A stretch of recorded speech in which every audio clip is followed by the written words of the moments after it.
Hi guys, 5 হাজার কিন্তু আর সুযোগ নাই। দেখে যান।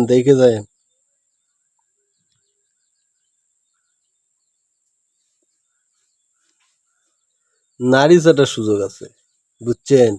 দেখেন না ভাই, আপনি ভাইরাল হবেন। হ্যাঁ, 21-এ বই মেলায় যাবেন, কোনো সমস্যা নেই, ভাইরাল হয়ে যাবেন, বুঝছেন? 5 হাজার কিন্তু আর সুযোগ নাই। নারী চাটার সুযোগ আছে, ঠিক আছে? প্রাক্তন গেছে, নতুন তো এখন অহরহ আছে রে ভাই। যেখানে যায় ফ্যান ফলোয়ার হাজির হয়ে যায়, জড়াজড়ি কুলাকুলি কত কি রে ভাই, বুঝছেন? 5 হাজার কিন্তু আর সুযোগ নাই, এটা সবসময় মাথায় রাখবেন।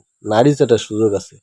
সকালবেলা ঘুম থেকে উঠে আমি যখন ফেসবুক অন করি, তখন এক ম্যাডামের ভিডিও দেখলাম। সে বলছে যে আমি যদি টয়লেটেও যাই, যেটুকু সময় যায় তার মধ্যে 2-4টা এমন আমি কবিতা লিখতে পারি, ঠিক আছে? তা কিন্তু 5 হাজার আর সুযোগ নাই, বেটি চাটার সুযোগ আছে। এটা কিন্তু মনে রাখতে হবে আমাদের। সবাই ভালো থাকবেন, সুস্থ থাকবেন। আমার ভিডিওটা একটু ভালো লাগলে একটু ফলো বাটন চাপ দিয়েন ভাই।